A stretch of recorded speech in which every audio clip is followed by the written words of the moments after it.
இங்கே வந்து இது பாருங்கள், உப்பு கரை படிஞ்சிருக்கு பாருங்கள். இந்த டேப்பு இந்த சைட்லாம் என்னன்னாலும் பாத்ரூமும் சுத்தமாக இருந்தால் தான் நல்லாயிருக்கும். இதில் ரொம்ப நாளாக இந்த கரை படிஞ்சிருக்கு, உப்பு கரை. இதெல்லாம் உப்பு கரை தான்.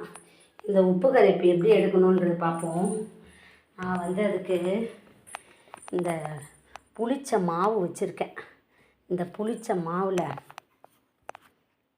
இந்த பேஸ்ட்டு கொஞ்சம் போட்டுக்கிறேன். நம்ம வீட்டில் வேஸ்ட்டு பேஸ்ட்டெல்லாம் இருக்கும் பார்த்தீங்களா, அதை புளிச்ச மாவு இருக்கணும், தோசை மாவு. இதில் கொஞ்சம் பேஸ்ட்டு போட்டுக்கிட்டேன். இதை நான் இதில் அப்ளை பண்ண போகிறேன். அப்படியே வெஸ்டர்ன் டாய்லெட்டை எப்படி சுத்தம் பண்ணணும், கரை படியாமல் இருக்கிறது, கரை எப்படி எடுக்கணுன்றதை சொல்ல போகிறேன். இப்போ வந்து நான் வந்து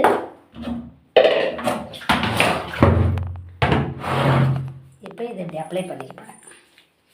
இந்த குழா வந்து பளிச்சுன்னு ஆகிடும். வெள்ளை கலராக இருந்தது, உப்பு கரை படிஞ்சு கலரே மாறி போச்சு. பிடிச்ச மாவில் கீழே போடக்கூடாது. அதை வச்சு ஜிங்க்கு, வாஷ் பேஷன் எல்லாம் யூஸ் பண்ணிக்கிடலாம். வாஷ் பண்ணி க்ளீன் பண்ணி வச்சுக்கிடலாம். இப்போ ஃபஸ்ட்டு எப்படி இருந்தது, இப்போ எப்படி ஆகுது, கொஞ்ச நேரம் ஊறட்டும்.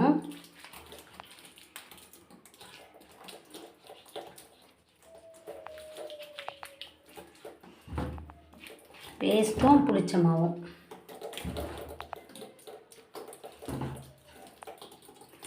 அடுத்தது வந்து நம்ம வெஸ்டர்ன் எப்படி சுத்தம் பண்ணுறதுன்றது பார்ப்போம். இதை பாருங்கள், நல்லா உப்பு கரை தான்.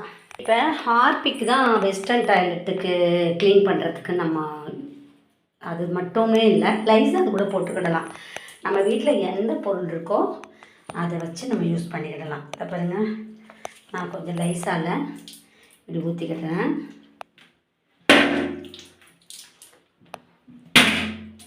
லைசால் கூட போட்டுக்கலாம், எது வேணாலும் போடலாம் நம்ம தரை க்ளீன் பண்ணுறதுக்கு. இப்போ நான் வந்து இந்த டேபுக்கு வந்து புளிச்ச மாவும் வேஸ்ட்டான டூத் பேஸ்ட்டு, பெப்சோடென்ட் பேஸ்ட்டு வேஸ்ட்டாக இருந்தது, அதை போட்டு ஊற வைக்கிறேன். இதில் வந்து லைசால் போட்டு ஊற வச்சுருக்கேன். இப்போ இதோடு என்ன கலக்கணுன்னா, நான் வந்து மீரா சீயக்காய் தூள் எடுத்துருக்கேன். இது வந்து துணி பவுடர், எந்த துணி பவுடர் வேணாலும் எடுத்துக்கலாம். அதில் நான் மீரா சீயக்காவை மிக்ஸ் பண்ணிக்கிறேன். இப்போ லைசால் ஊறிடுச்சு. மீரா சீயக்காவை நல்லா, மீரா சீயக்காவும் துணி பவுடரும் இப்போ இதில் நான் வந்து தூவி விட்டுக்கிடுறேன் இந்த கலவையை. இப்போ அப்படி பளிச்சுன்னு ஆகிடும். இப்போ பாத்ரூம் கூட சுத்தமாக இருந்தால் தான் நல்லது. பாத்ரூம் தானே எப்படி வேணாலும் இருக்கட்டும் அப்படின்னு நம்ம நினைக்கக்கூடாது. பாத்ரூமும் சுத்தமாக இருக்கணும், நமக்கு இன்ஃபெக்ஷன் ஆகாமல் இருக்கும் சுத்தமாக இல்லை. இப்போ ஊறிச்சு. இதில் தண்ணி பிடிச்சி வச்சுக்கிறேன். இப்போ இதை போட்டு தேய்க்கிறேன். பாருங்க, புளிச்ச மாவு போட்டது.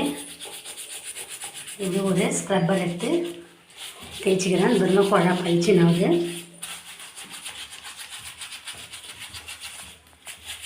இதை மாதிரி நான் ஒரு ஸ்க்ரப்பர் வச்சு ஃபஸ்ட்டு எப்படி இருந்துச்சு,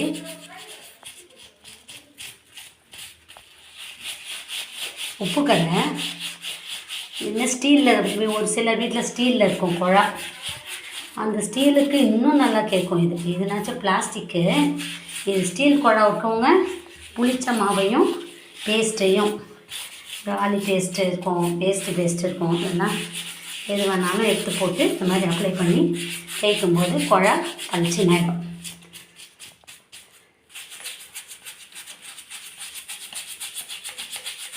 இப்போ இந்த பாத்ரூம் பக்கெட் இருக்குது பார்த்தீங்களா, அதை கூட நம்ம இந்த மாவு இது வச்சு புளிச்ச மாவு வச்சு தேய்ச்சி எடுக்கலாம். இப்போ பாருங்கள், குழா பளிச்சுன்னு ஆகிருக்கு பாருங்கள். இப்போ பாத்ரூம் பக்கெட்டையும் நல்லா தேய்க்கலாம். இப்போ ஃபஸ்ட்டு இந்த அழுக்கை விட இப்போ கொஞ்சம் கம்மி அழுக்காக தான் இருக்குது. இந்த மாதிரி மறுபடியும் இதை வச்சு தேய்ச்சிக்கிறேன். ஒரு வேஸ்ட்டு ப்ரஷ்ஷை வச்சு இப்படி தேய்ச்சி எடுக்கும்போது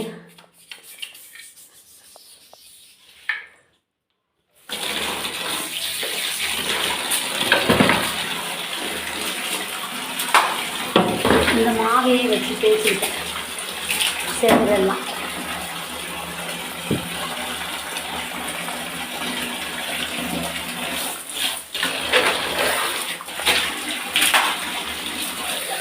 செவரெல்லாம் சுத்தமாகிடுச்சு. அந்த தரையிலையும் நான் தேய்ச்சிக்கிட்டேன். இப்போ இந்த உப்பு கரைலாம் போயிடுச்சு பாருங்க. இந்த கார்னரில் இந்த உப்பு கரைலாம் போயிடுச்சு. இப்போ மறுபடியும் இந்த வெஸ்டர்னுக்கு வந்து நான் அந்த தூள் போட்டு வச்சுருக்கேன் பார்த்தீங்களா, லைசால், மீரா சீயக்காத்தூள், அதுக்கப்புறமா துணி பவுடர். இதெல்லாம் எதுவுமே நம்ம வாங்க தேவையில்லை, வீட்டில் இருக்க பொருளை வச்சு சுத்தம் பண்ணிடலாம். இதை நல்லா தேய்ச்சி எடுத்துக்கிட்டேன். அந்த மாதிரி இதையும் நல்லா இந்த மாதிரி தேய்ச்சி எடுக்கும்போது உங்களுடைய வெஸ்டர்ன் டாய்லெட் வந்து எவ்வளோ பளிச்சு நான் போட்டு பாருங்கள். இப்போ பாத்ரூம் எவ்வளோ நீட் ஆகிடுச்சு. வெறும் மீரா சீயக்காத்தூளும் வாஷிங் பவுடர், அதாவது துணி பவுடர், துணி துவைக்கிறதுக்கு பவுடர் யூஸ் பண்ணுவேன். அந்த துணி சோப்பு தூளும் தான். அதை போட்டு மிக்ஸ் பண்ணி போட்டு லைசால் போட்டு ஊற வச்சுட்டு தேய்ச்சி எடுத்துட்டேன். வெஸ்டர்ன் பாருங்கள் எவ்வளோ சுத்தமாகிடுச்சு. இந்த டேப்பும் அப்போ இருந்ததை விட இப்போ நல்லா ஓரளவு பளிச்சுன்னு ஆயிடுச்சு. நீங்கள் செலவே இல்லாமல் நான் உங்களுக்கு எப்படி சுத்தம் பண்ணணும், வேஸ்ட்டு மாவை வச்சு, புளிச்ச மாவை வச்சு எப்படி சுத்தம் பண்ணணும், பக்கெட் கூட பாருங்கள் பளிச்சுன்னு ஆயிடுச்சு. உங்களுக்கு வேஸ்ட்டு புளிச்ச மாவை வச்சு எப்படி யூஸ் பண்ணணுன்றதுக்கு ஒரு வீடியோ போட்டிருக்கேன். உங்களுக்கு இந்த வீடியோ பிடிச்சா சேனலை லைக் பண்ணுங்கள், ஷேர் பண்ணுங்கள், சப்ஸ்கிரைப் பண்ணுங்கள். எப்படி இந்த பாத்ரூம் எப்படி பளிச்சுன்னு ஆயிடுச்சு பாருங்கள்.